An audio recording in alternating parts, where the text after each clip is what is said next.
Greetings, fellow viewers. This is the author, Henry Michael Brown, with an update with Savage Strikers, the deck building fighting game. Now the fighting card game. But before I get into that, please note that you are cordially invited to subscribe to my channel. Please select the subscribe button below and RSVP in the comments section. And if you want, you can punch the like button to this video and violently kick the subscribe button, the notification bells, is it called? Notification, kick the notification around, because here we don't smash like buttons and hit notification bells. We violently bruise them. We violently abuse them. Like, welcome back, welcome back, welcome back. I know it's been a year, nearly a year. Is it over a year or nearly a year? Well, nevertheless, it felt like a year because it was a year since I last did a research video. And basically, what happened is that Savage Strikers went through an evolution. Everything that you saw is legit. In those videos when it was a deck building fighting game, was legit. But you also knew that the game was starting to evolve. For those of you who watched the video. And it was only a matter of time that a change was going to happen. So for those of you who are new and just arrived, first and foremost, thank you for joining me. Secondly, I just came back from PAX Unplugged, so I'm a little bit exhausted. I had to take a full 24-hour rest, and I still had to get cracking on Savage Strikers and start upgrading from all the input and information I received from the playtesters. And before I go even further than that, I do want to thank all the playtesters who showed up for Savage Strikers. Thank you all. I'm glad you enjoy playing the 111th draft. The 111th draft of Savage Strikers.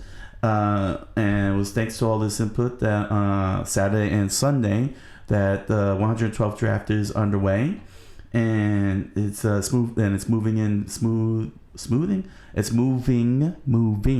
very nicely, and it's getting there. Well, I wouldn't say it's getting there. It's just a few inches there. Like I slid on, it's like I slid on the baseball diamond. Now I'm just scratching and clawing my way to the home plate. You see me crawling to the home plate. So most importantly, I do want to thank Tie-Dye Ninja. He's a new subscriber to the channel, and he and his party, his friends, were one among the playtesters of Savage Strikers on Sunday. They had a very big blast and really provided a lot of good information and input. I do say welcome to Coqui-san, my YouTube channel, and thank you all very much for playing Savage Strikers. They were yeah. I was gonna say more, but let me not say more. I can't think of any more. Actually, that's the thing. But thank you all for subscribing and playtesting, and I look forward to your viewership from this point forward. So to get to the key factor here, for those of you who are new to the channel and who just got in, this is my channel, Coqui-san.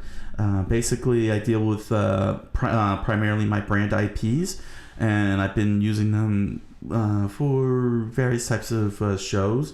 For example, my Splatterbomb IP and Coqui-san IP focus primarily on the okay, let me start this over again. Splatterbomb is the board game that I've been trying to pitch for the past couple of years, but the global events kicked in. But basically, the characters that I drew are featured in Splatterbomb, the board game. So I decided to take advantage and put them into YouTube, and I voiced the characters. And Coqui-san is an avatar that I created for the YouTube, and voice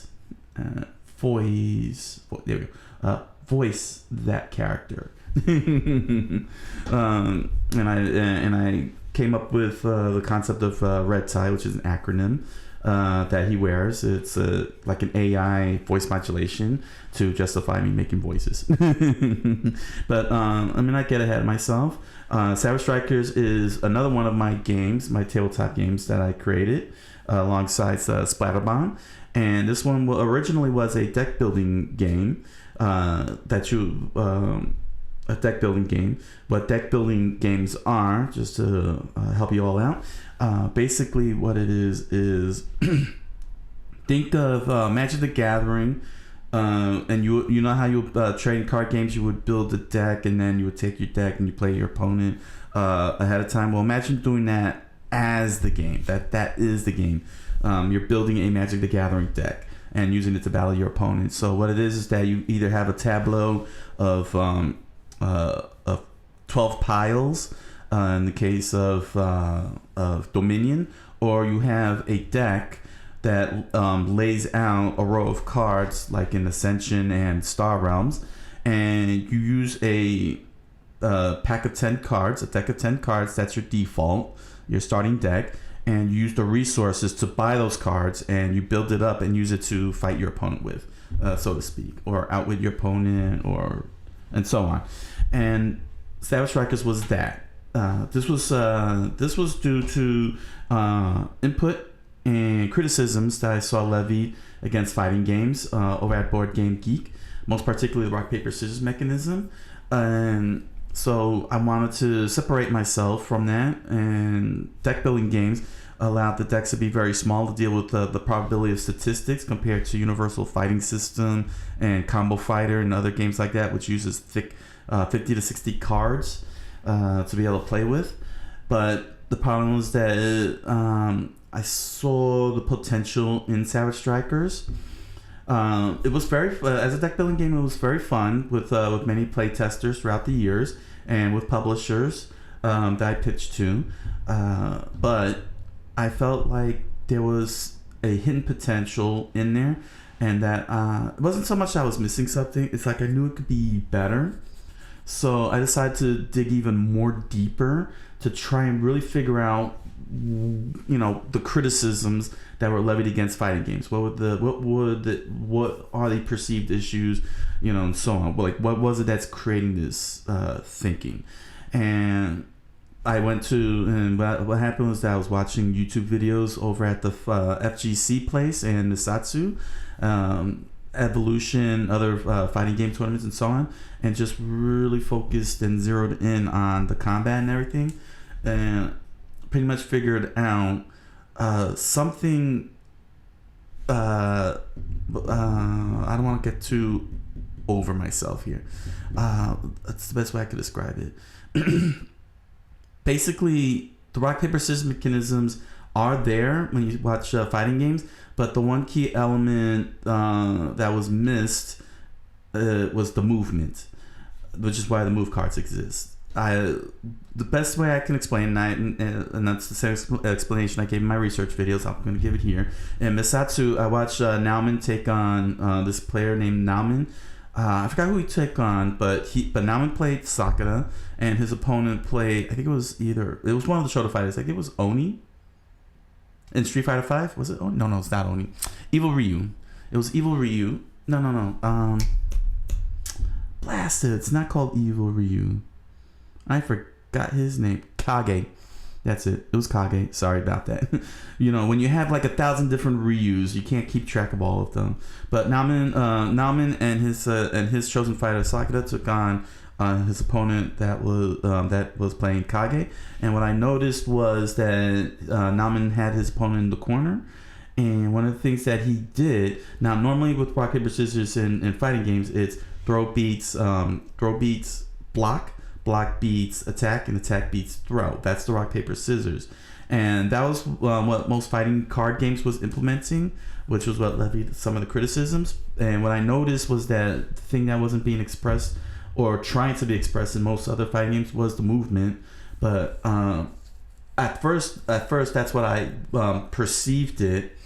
But what it really was more likely frame data that I was really looking at, and I didn't realize it. But what happened was in that match was that Nauman did something that ticked off the gears, basically. And what happened was that Namen had his opponent in the corner. So with Sakura, he's like punching and punching and punching. So logically, your opponent would throw, but he chose not to throw. He chose to do a sweep because Namen was standing straight up. So he was crouched like this. Namen was standing up like this, and he came in for a sweep. Namen, what he did was he dashed backwards.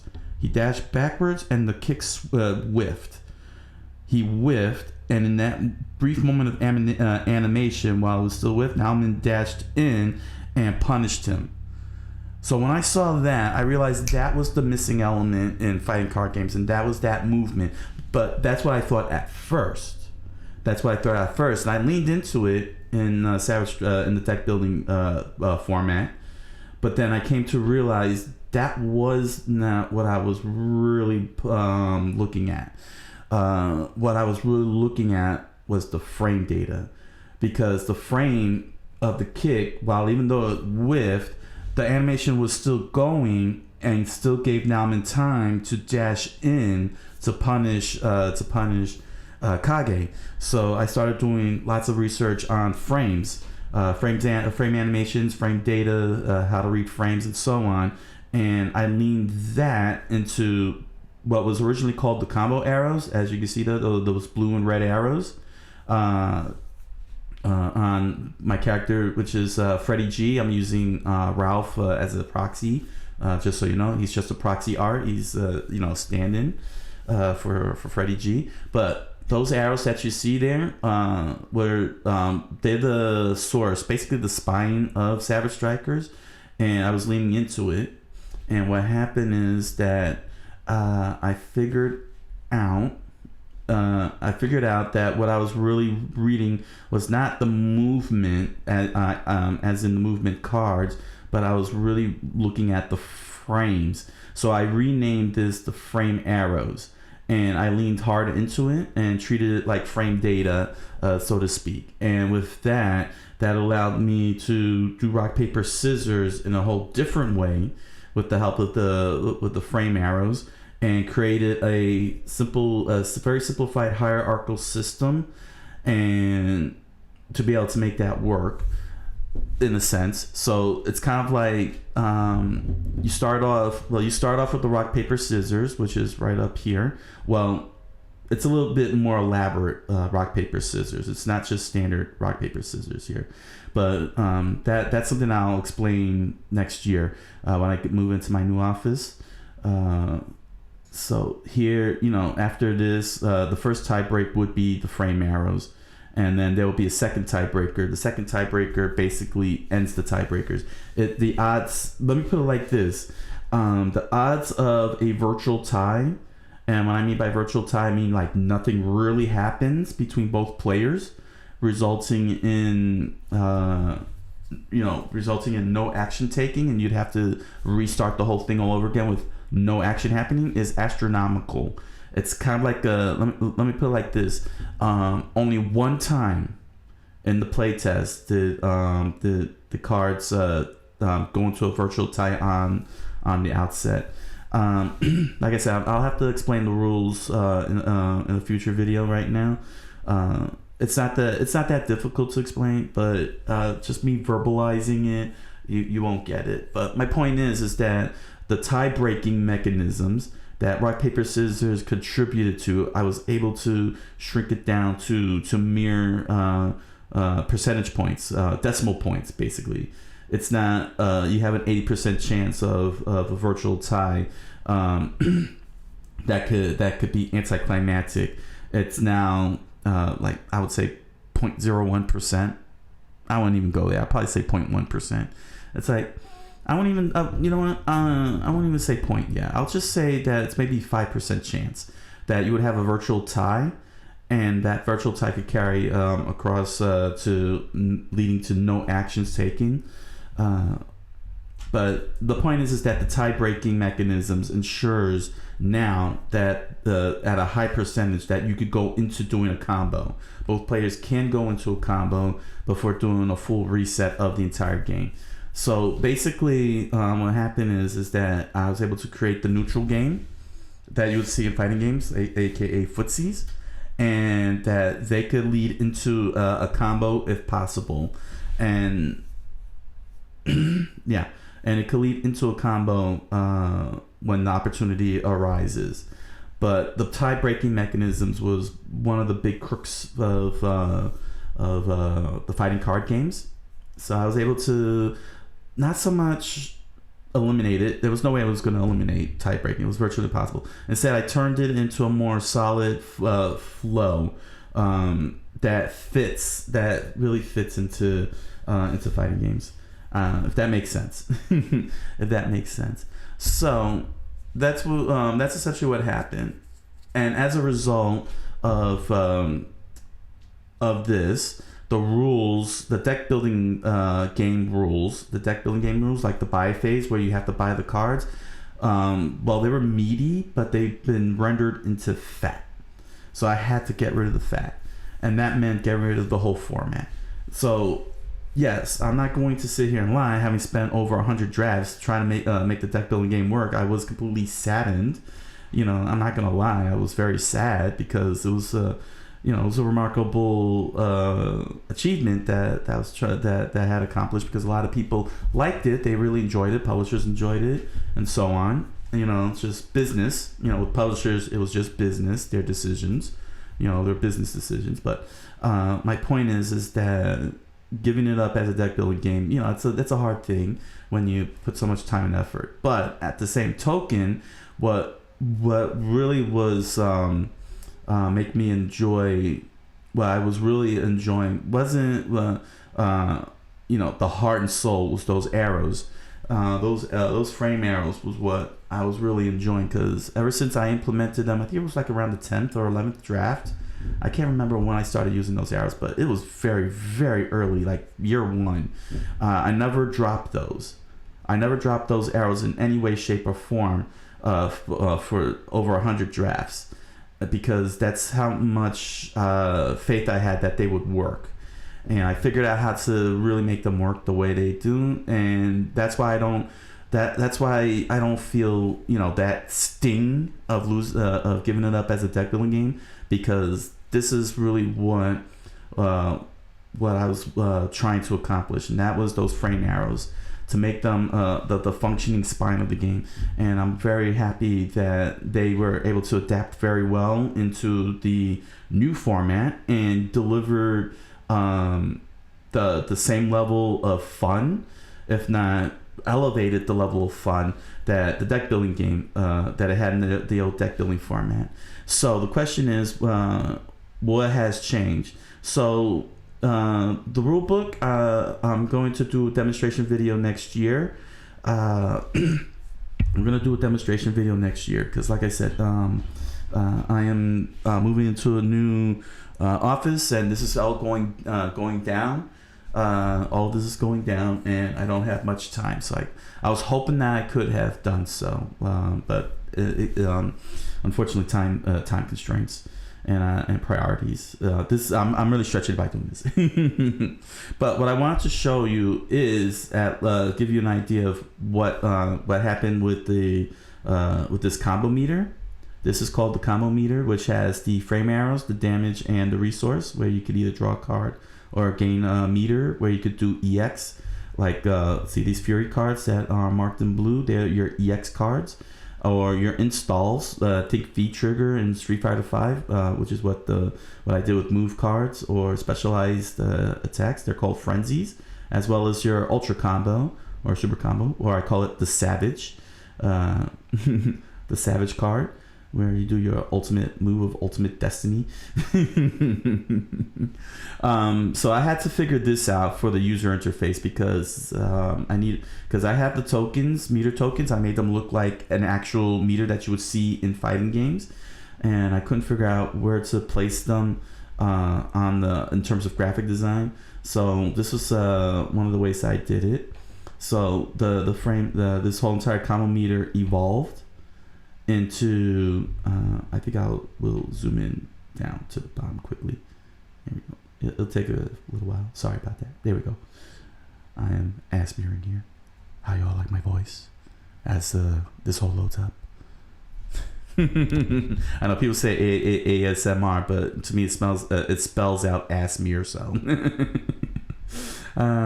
But here we go. This is Brock. I wanted to do update videos for every fighter, but what ended up happening was that my brain was running on overdrive, and I just updated Brock first. I was hoping to do videos for all 12 fighters individually. So as you can see here, the combo arrows have changed.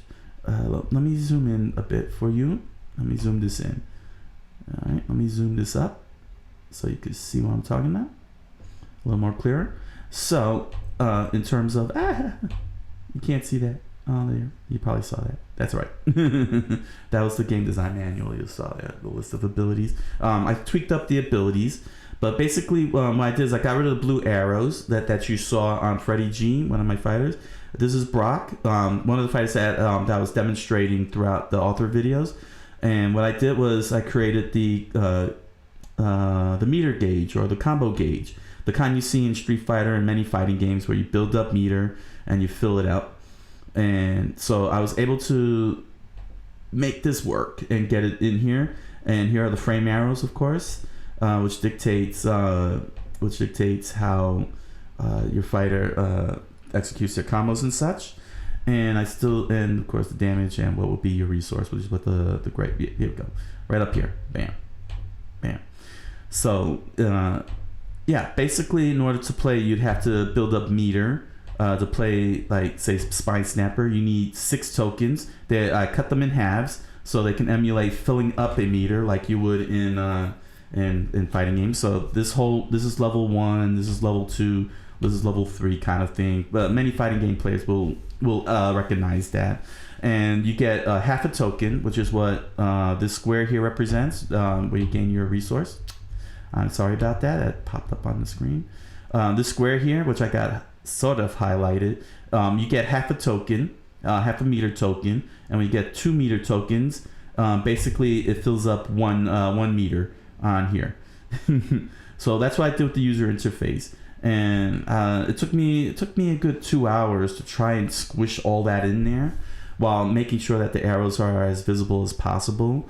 And not only that, I was able to eliminate blue, but I figured, but with advice from the playtesters, well, they said use a square box or an X, but the problem is that I need the arrows to read the frame, so I decided to reduce the red arrow to this. So one red arrow at the end basically stops the whole combo when executing it, for those of you who are well versed in this game. But yeah, so basically this is what the new combo meter looks like. I don't know if I want to call it the combo meter anymore because it no longer looks like a meter. It's 2 meters sandwiched on top of each other with the damage and resources. So so that's gonna change. I'll probably call it like a user interface or something. Maybe I'll call it the combo interface. Probably call it a combo interface or something. I'll figure that out later. But this is the evolution. This is the final evolution. So from this point forward, it's going to be a fighting card game. That's going to be its official subtitle. Cyber Strikers, the fighting card game. And yeah, let me shrink this down. So that's the direction now. That's what it evolved to this entire year of 2021, the full evolution. So now it's just character packs, basically character decks that. Think like Keyforge. Keyforge, the decks are already built and they're not designed to be expanded on, so to speak. So that's pretty much what these are. These are character decks. They got their own fixed moves and such from each one different from one another, and that's it. You just have you just take your 40 card deck, you shuffle it up, bam, draw your cards and you play. You don't need to do any setups or any nothing. You just lay out your 6 tokens that you're going to use to build up your meter, and shuffle up your 40 card deck and play on. Of course, I'll make sure to have a player guide with each character pack. That depends on the publishers. If I go with the publishers, that's going to be up to them. This is not final. I could tell you that right now. What you're looking at is definitely not final. These are all either placeholders or just to contextualize what the game's going to be. But this is definitely not going to be the final draft. That's going to fall on the publishers or whatever direction I'm going to go on the business side. That's a business thing at this point. How this is going to be. But for now, this is what it looks like. This is what it looks like for playtesting purposes. And I'm very excited. I'm very excited because everything is squared fit, and most importantly, the evolved rule book, the rule set for the game, the core mechanisms is done. It works. it works. It works. Everybody had fun. Everybody who touched it had fun. Not a single negative Nancy among them. They all found it fun. And so now from this point forward, it's just nitpicks, dealing with effects and damage, that kind of stuff. Graphic design. That's where it's all down to now. The core mechanics are solid. So I'm definitely gonna as soon as I move into my new office, I'll be doing a demonstration video so you can all see what the evolution looks like, and then I'll do update videos. I'll update the 12 fighters, so you can I'll do videos for that. Updating the 12 fighters so you can see what they become. It's not much of an update really. It's just going to be updating the meter and putting in the updated text.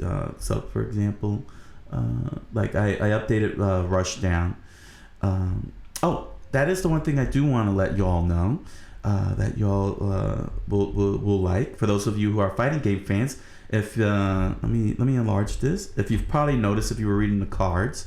Yes, Infil. I think it's Infil. INFIL. Let me make sure I have that spelled correctly. Let me make sure I pronounced that correctly. It's called the Fighting Game Glossary. INFIL.net.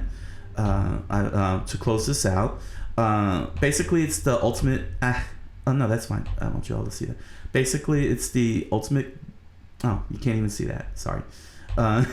Basically, it's become like this ultimate encyclopedic glossary of fighting game terms and what they mean in the fighting game community, both the mechanisms and fighting game player lingo. Like, for example, install. You'll hear people say install during matches. Or mentioning that, like I've heard Maximilian Dude mention install, but things like wall bounce, which you'll find in Infill, Rushdown, as you can see here on Brock. He also has armor. So these types of mechanisms are in. There we go. I know it always does that. But yes, these mechanisms are in there. Cancel. I couldn't do cancel the way I wanted it to, so I put it into the cards. It's a little bit. There's gonna be a lot of liberties taken. I just want to warn you, because the information's got to be spelled out, so to speak. Here we go. So I got here's armor. So yeah, there are gonna be liberties because this is a card game. You're not playing with a stick, with an arcade stick. Here's evade. I got wake up. So yes, there is wake up in this in Savage Strikers. Once I do the demonstration, we'll understand how wake up works. But yes, those type of mechanisms in fighting games are available. They're in it. There's reversal. This one is an exclusive mechanism for Savage Strikers called Set Breaker, which helps you gain initiative. That's exclusive to Savage Strikers. Its own mechanic. So yeah, I think this is as far as I'll go for now. But yes, the fighting game terms are in full effect now. They're put to full use. Whatever I could. I can't do everything. I really can't do everything, so but that's what you're about to see once I do the demonstrations. You're going to be seeing things like that in fighting games, in Savage Strikers, the fighting card game. Okay, so the only thing that just gotta now make work is the perfect. You know what the perfect is. You took no damage and everything. So if I could get that pulled off, there's the time over is set. The time over is set. It's very simple. It's very simple and mitigates milling. But there's a time over. So the only thing I just gotta do is get accomplished is the perfect. If I could get the perfect done, then that's it. That's it. But that's all going to depend on how well built, how well along everything comes in. But I definitely want the perfect in Savage Strikers. If I could pull off a perfect victory, yeah, it's going to be awesome. Savage Strikers will be awesome. Okay, so this is where I'm going to stop. I'll see you all next year. Thank you, once again, everybody who showed up at Unpub. And those who subscribe, thank you. Thank you for joining my channel. So I want to wish everybody a happy holidays, Merry Christmas, Happy New Year, because it's all next week, in the next 2 weeks. And I'll see you all next month in my new office with everything. with everything to come. So with that said, I wish you all a good night, a buenas noches, and hoy sumi nasai.